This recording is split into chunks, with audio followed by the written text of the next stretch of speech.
As you take a look at the tail of the tape, not much difference in height, a half inch. The weight's exactly the same. There's a slight reach advantage in favor of Valero, and an age advantage, a couple of years younger, is Valero. So basically the tail of the tape exactly the same. Now, Dave, in this fight we're going by the WBA rules, so a little bit different in the rules. Yeah, the 3 knockdown rule is in effect. No standing 8 count. The fighter can be saved by the belt in the last round only, and only the referee can stop the fight. But as you just saw, the ringside physicians have a lot to say. No referee wants to go against the doctor. Edwin Valero, the super featherweight world champion, with 2 successful defenses, and all before he turned 26 years of age. He's 26 now, and his last fight in May, he had an 8-round KO win over Nobuto Onmo in Tokyo. And coming off an August win is Zavaleta. He had a 9th-round TK fight in the United States since. Ladies and gentlemen, welcome to Plaza de Toros in Cancun, Mexico, for the featured bout of the evening, brought to you by Tekken Promotions in association with DeBella Entertainment and Periódico Keiki, sponsored by Tecate, Dolphin Discovery, and Aladia Airlines. Damas y caballeros, bienvenidos aficionados al box por la pelea estelar de la noche, un campeonato sancionado por la AMB, presidente Gilberto Mendoza, supervisor Miguel Prado. Introducing our judges, scoring this bout from ringside, presentando a los jueces de Colón, Panamá, Ricardo Duncan. De Mission, Texas, en los Estados Unidos, Freddy Ledesma. De Alice, Texas, en los Estados Unidos, Dr. Rubén García. And the referee in charge, y el árbitro de Puerto Rico, Luis Pavón. Bien, amigos, esta es la pelea estelar de la noche. 12 asaltos por el título mundial peso superpluma de la AMB. All right, fans, here we go. 12 rounds of boxing for the WBA Super Featherweight Championship of the World. And now, ladies and gentlemen, in attendance and boxing fans joining us around the world, live from Cancun, Mexico, it's time for the main event of the evening. Introducing to you first, the challenger on my right, fighting out of the blue corner, wearing red, white, and green trunks. He weighed in at 129 3/4 pounds. Presentando en la esquina azul, vestido en pantalón rojo, blanco y verde, y pesando 58 kilos, 900 gramos. His record, 15 wins, 2 losses and 3 draws, with 11 wins coming by way of knockout, con un récord de 15 victorias, 2 derrotas y 3 empates. Tiene 11 ganadas por knockout. Ladies and gentlemen, please welcome the challenger.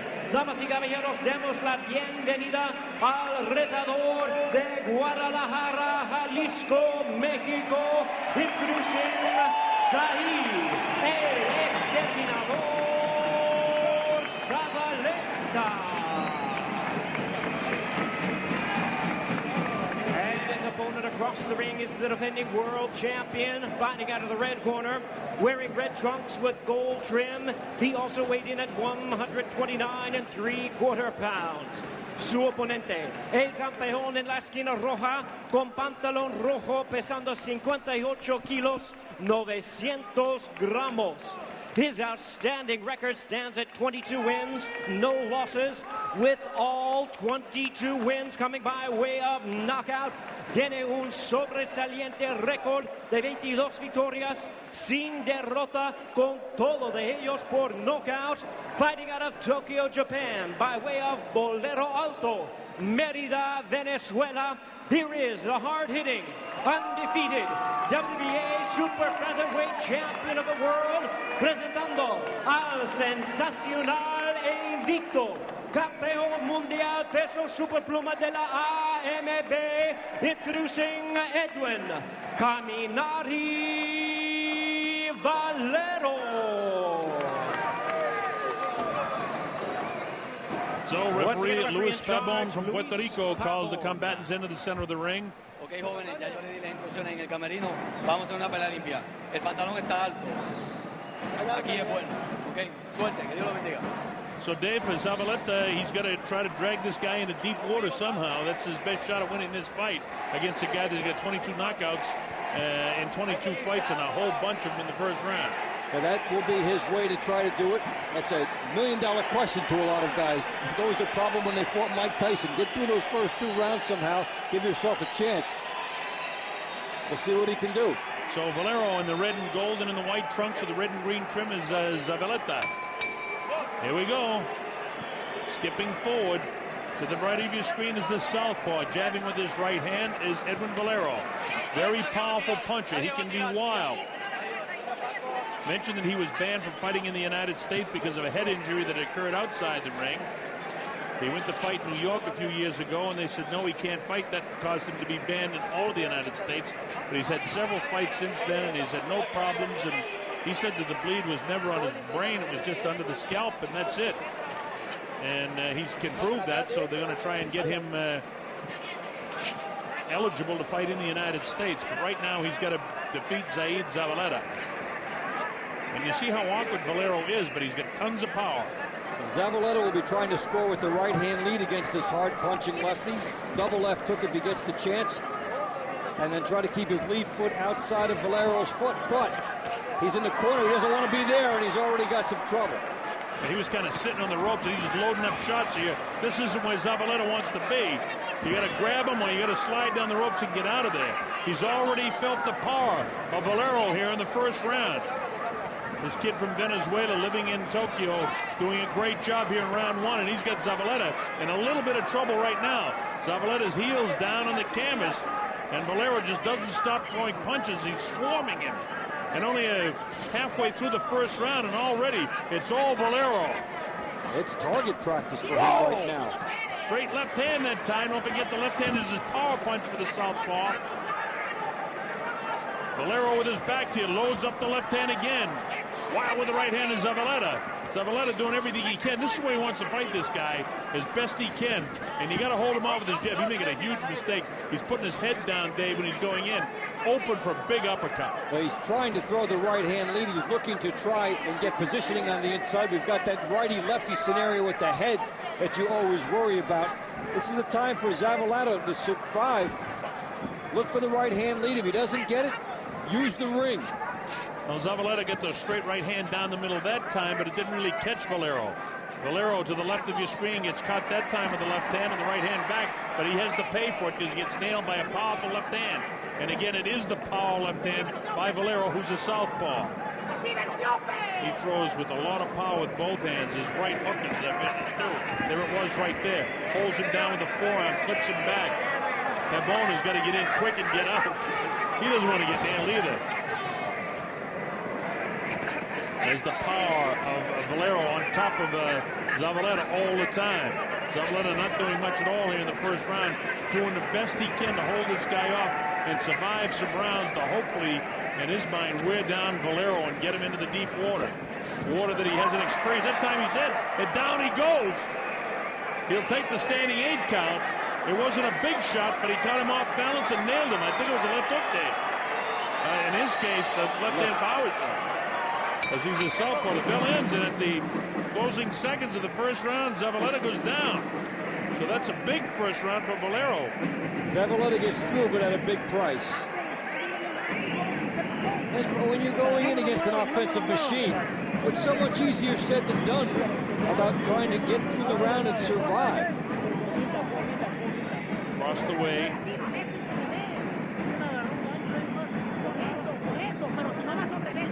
Valero almost had a knockdown early in the round, and then this left-hand power shot creates the knockdown at the end of the round.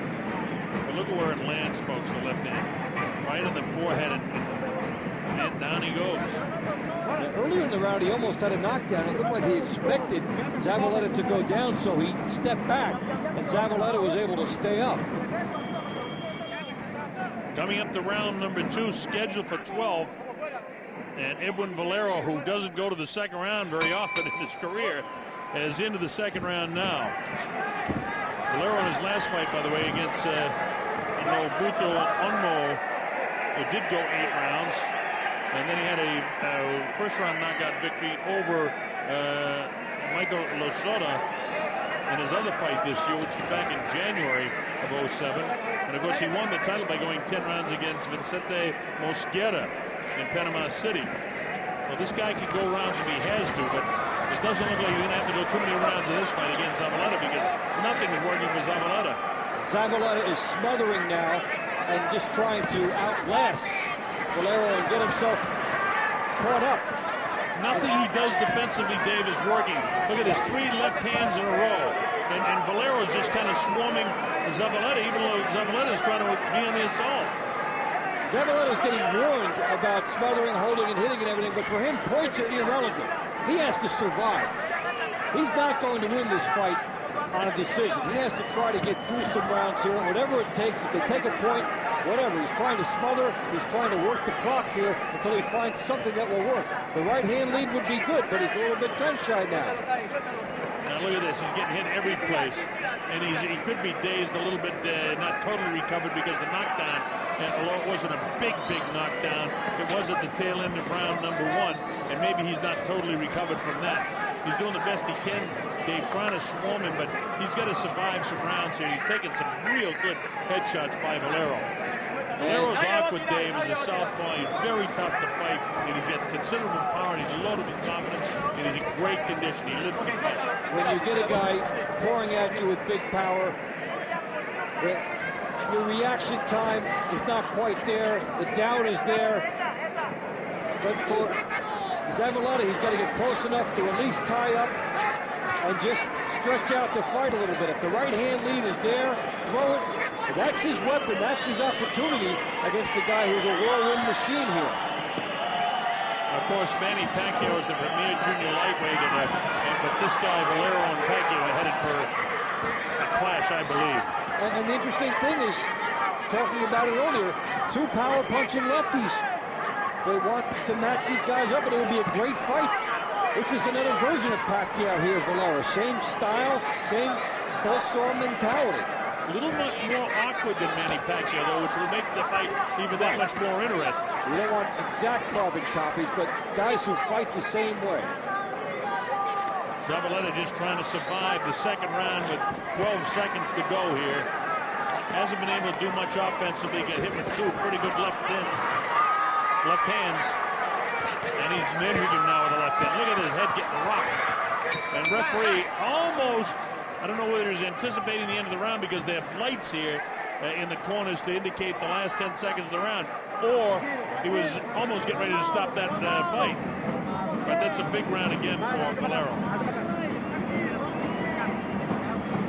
Zavaleta down at the end of the first round and beaten up here in the second round. Valero catching Zavaleta on the way in. Scores with some big shots. He's smart enough to go to the body. Clubbing work here. He just keeps the spinning, the activity, will not allow himself to get tied up. That's one thing that's very good about the way he fights. You know, when you're a guy coming forward, you don't let yourself get tied up, and he did not. Veteran referee Luis Pabon from Puerto Rico jumps in there as quick as he can, anticipating once he saw that red light go on. And it's kind of academic the way it looks to me right now. And while there's a good buzz in the crowd, people are just anticipating Valero's knockout of Zavaleta. And Zavaleta lives here in Mexico, but they know that he's overmatched against Valero. But then again, everybody that's faced him has been sort of overmatched. I don't know. What do you do if you're Zavaleta? Hit him with a low blow, do something to change the course, because nothing he's doing is working. You can't hold him off. Well, the first element, survival. You throw something, but even the low blows aren't going to work. He's backing up all the time. What he started to do at the beginning of round 2 would have been smart, but Valero will not allow himself to get tied up. He's always moving, so you try to put your arms around him, and he's not there. The guy's just too good. He's on a different level. If Valero lands many more clean head blows, the referee, Pabon, has a cause to stop this fight, because it's clear to me that Zavaleta just can't hang in here with this champion. This champion is too good, and he's hit him with a lot of head blows already, and as soon as Zavaleta indicates to the ref that he can't defend himself, this fight's going to be stopped. minute and 56, 54, 53 seconds to go. There's another big shot, and that's it. The fight's all over. And it's a good stoppage. He clipped him with a big right hand. It's a good stoppage because this kid, Zavaleta, was going to get ever so many more shots to the head. I mean, this kid, Edwin Valero, looks unstoppable in this division, but Manny Pacquiao might have something to say about that. And that's why we so want to see that fight and watch those two styles come together. The guy is a buzzsaw, and what separates the good offensive fighters who don't get hit a lot from those who are good offensive fighters who do is the movement. He moves subtly on the angles. He did the turn, he did the twist, everything. He avoided getting hit. Notice how he slips the right hand there, then lands a huge right hook, and that's enough. You know, good stoppage indeed. That would have been a nightmare for Zavaleta, who would have just been too tough for his own good. Look at where his left hand is, Dave, when Luis Pabon comes in there. Look where the left hand is. Another big right hand shot. This guy, in spite of the fact he's a southpaw, he's got considerable power with his, in his case, a right hook. And Pabon did exactly the right thing. So, to me, at the end of that second round, Pabon was thinking of stopping the fight. Then I'm glad he let it go. It is for a world title. Give Zaid Zavaleta every shot, but not this night. Edwin Valero just too strong in this main event. This guy's a terrific fighter, and it sets up something mighty powerful if this guy can get a shot at Manny Pacquiao. Don't forget there's other guys in that division like Juan Manuel Marquez, Joan Guzman, who's also undefeated from the Dominican. Humberto Soto, another Mexican. Here's Jimmy. 18 seconds in round number 3. Tenemos el tiempo 1 minuto 18 segundos en el tercer round. El árbitro Luis Pabon terminó la pelea. El ganador por knockout técnico. The referee in charge stops the contest. He is the winner by way of technical knockout and still champion Edwin Caminari Valero. Hernandez is here, the former champ, and he's going to try and get in there and interview Edwin Valero. So we're going to hang in here and see if we can pick this up. Here's Gennaro. Go ahead, Gennaro, anytime. And they're trying to coordinate the networks now as Valero goes across the other side. Hugs Zavaleta, tells him to be, won't be too disappointed.